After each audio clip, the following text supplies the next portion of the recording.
Hey everybody, it's Korey Rowlson here with the Korey Rowlson Group, and I'm doing a little video about the Wolf Lake Yacht Club. So as a lot of you probably know, the Michigan Center chain of lakes is home to Wolf Lake as well, and these are all beautiful lakes along here and great little residential neighborhoods. So you definitely want to check it out, get a little bit more info about them, and become a expert on your local lake. Now, one of the things about the Wolf Lake Yacht Club is that it does require membership, and it's not for everything, but to take full advantage, yes. They do offer some events open to the public. So something about the Wolf Lake Yacht Club that's cool that I like is the fact that you have the ability to be right in there, have the kitchen, you've got the venue upstairs that you can rent. They do different events throughout the year, so there's some really good stuff there. And they're very welcoming and make sure that everybody tries to feel pretty comfortable, relaxed, and laid back when they're there.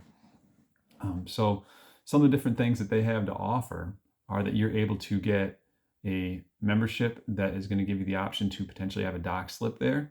The dock slips are about $10 a linear foot. You'd be looking at about $120 for the year. To join and become a member, you have a $150 initiation fee, and then you'd be looking at requiring a sponsor who's already a member to help you to kind of become one. And in addition to that, you're also looking at an annual membership fee of around $290. So keep those things in mind. They do also offer a sailing group, so check that out and see where that's at. And check out all the different events they have to offer to build the community. So in the spring, they'll do a spring cleanup and everything for getting the docks installed and making sure the club's tip top. And in addition to that, they'll also have a garage/yard sale where people from the club donate and from the local area will donate. And then you can turn around and purchase things from there, and the money and proceeds will go to help the club and keep it up and maintain it. And then you'll also see that they will do at the end, anything that doesn't get sold will be donated to St. Vincent's de Paul. So that's another good local area charity to take and read up about if you can.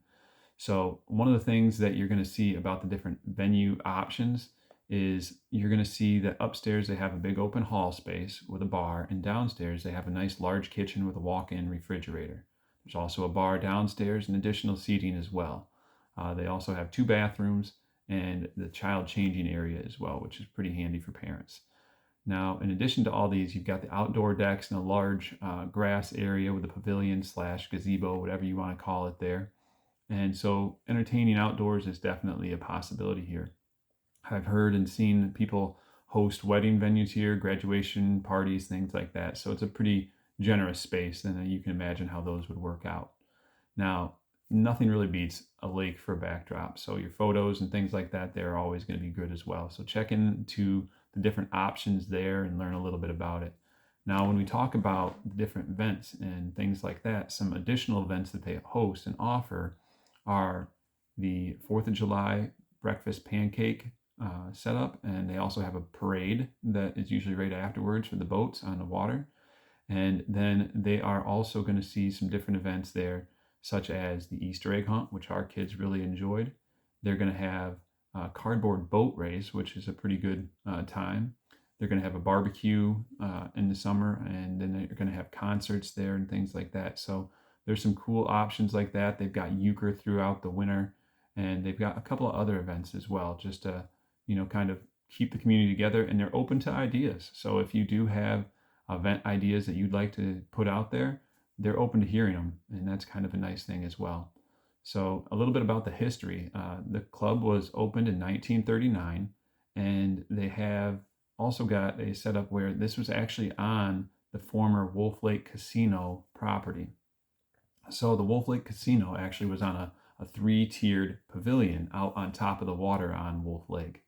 And that was a really cool place. It was set up by William Boland, and it had trains that came out to the area. You can learn a lot more about that with other videos and articles I've seen online. And they also have a lot of kind of hands-on stuff over at the Lost Railroad Museum in Grass Lake, not too far away. So check that stuff out, see some more content, learn about your local area. I will be putting out additional content around the lakes, such as our next video upcoming where we're talking about taking and seeing if your home can be removed from a flood zone. So check out our upcoming videos, like and subscribe. Let me know if you have any questions, and I hope this was really useful for you. Thanks, and take care.